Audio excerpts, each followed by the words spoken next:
इथे फक्त दागिने नाही तर पिढ्यानपिढ्यांचा विश्वास मिळतो. परंपरेची झळाळी आणि विश्वासाची खात्री. कैलास अडगावकर ज्वेलर्स, दत्त मंदिर बस स्टॉप, नाशिक रोड.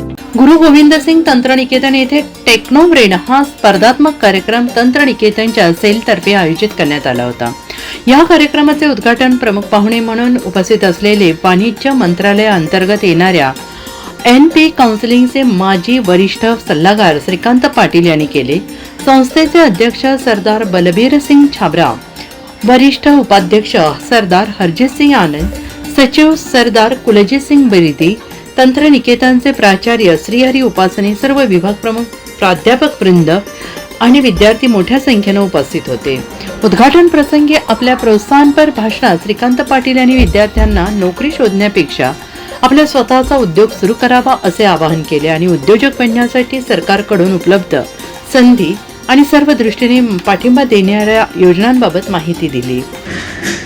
नमस्कार. सर्वप्रथम मी आमचे गुरु गोविंद सिंग पॉलिटेक्निक कॉलेजचे प्राचार्य श्री उपासने सर यांचे खूप खूप अभिनंदन करतो. त्यांनी टेक्नो ब्रेन 2026चा जो प्रोजेक्ट कॉम्पिटिशन कार्यक्रम ऑर्गनाईज केला आहे त्याबद्दल त्यांचे खूप अभिनंदन.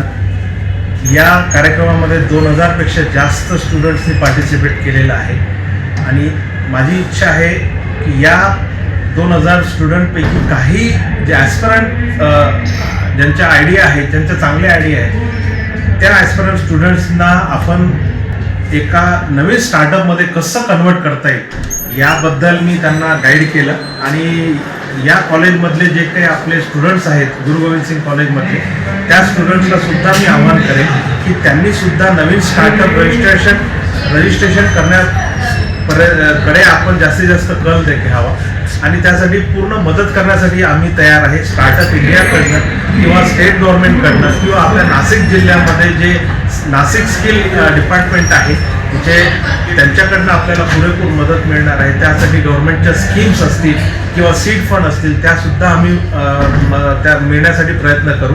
आणि अशा प्रकारचे कार्यक्रम वर्षभरामध्ये वेगवेगळे हॅकॅथॉन्स असतील त्यालासुद्धा आम्ही उपासनी सरांना रिक्वेस्ट करेन की असे रेग्युलर इंटरव्ह्यूवरती आपण कार्यक्रम आपल्या कॉलेजमध्ये घेऊया, जेणेकरून आपल्या नाशिक जिल्ह्यामध्ये जे मागच्या 2025मध्ये जे 13% ग्रोथ झालेली आहे स्टार्टअप रजिस्ट्रेशनमध्ये, ती आपण यावर्षी 25% कशी घेऊन जाऊया त्यासाठी आपण प्रयत्न करूया. सर्वांगीण विकास हा नाशिकचा झाला पाहिजे, त्यासाठी आपल्या कॉलेजचं खूप मोठं योगदान आहे. स्पेशली मी परत एकदा गुरु गोविंद सिंग पॉलिटेक्निक कॉलेज आणि आमचे प्रिन्सिपल सर उपासनी सर त्यांचे खूप खूप आभार आणि अभिनंदन.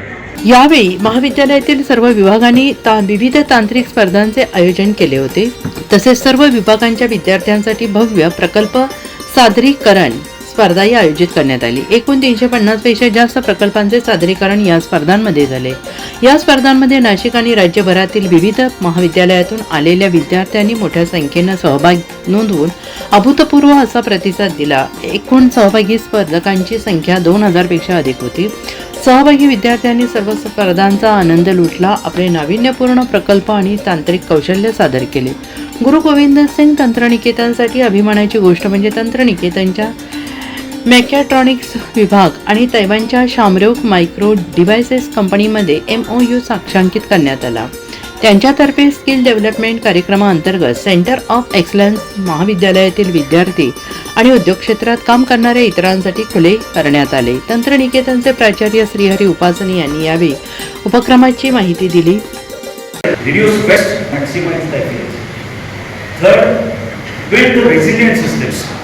Global conflicts or crises can disrupt supply chains, energy systems, and communication networks also.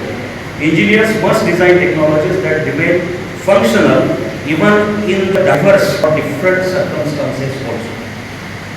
Fourth, develop the spirit of innovation for humanity. Engineering should not only solve industrial problems but also global challenges such as climate change, water scarcity, food security, and sustainable urban development. And finally, remember that the engineering is not only about technology, it is about responsibility towards society and the whole planet. So dear students, every major invention in the history started with a curious mind and courageous idea. Events like this Technobrain provides the platform where such ideas participants compete positively, learn from each other, and most importantly, enjoy the spirit of innovation. So before I conclude, I would like to express my heartfelt gratitude to today's Honorable Chief Guest for his constant encouragement and support.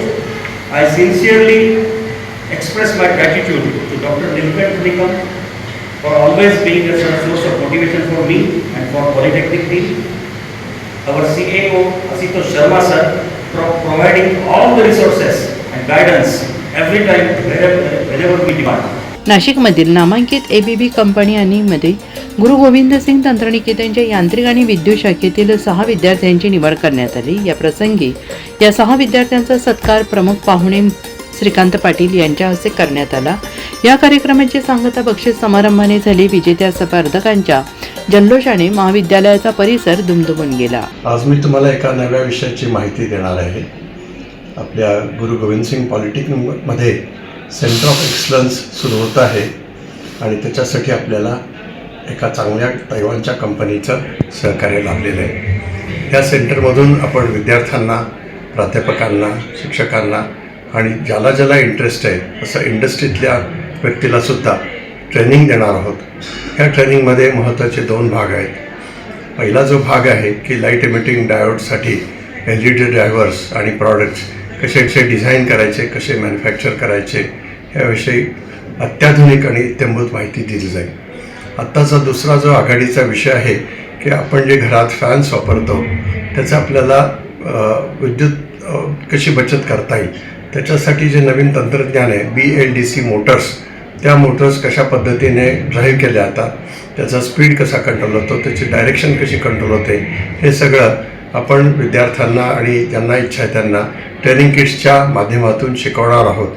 त्याच्यामुळे मला खात्री वाटते की आपल्या देशात विद्यार्थी किंवा कोणी नोकरीच्या मागे न लागता स्वतंत्र उद्योग व्यवसाय उभा करू शकतील आणि आमच्या सेंटर ऑफ एक्सलन्सतर्फे त्यांना पूर्ण सहकार्य मिळेल. धन्यवाद. एकूणच हा कार्यक्रम विद्यार्थ्यांसाठी बौद्धिक देवाणघेवाण, नवोन्मेष आणि तांत्रिक कौशल्य प्रदर्शनाचे उत्तम व्यासपीठ ठरला. या कार्यक्रमाच्या यशस्वीतेसाठी IIC सेलच्या प्रमुख प्राध्यापक मधुरी बोराडे, कार्यक्रमाचे समन्वयक प्राध्यापक गणेश वाघ, IIC सेलचे प्रत्येक विभागातील सभासद, सर्व विभाग प्रमुख, प्राध्यापक वृंद आणि विद्यार्थी स्वयंसेवकांनी परिश्रम घेतले. NCN न्यूजसाठी देविदास पाटील, नाशिक रोड.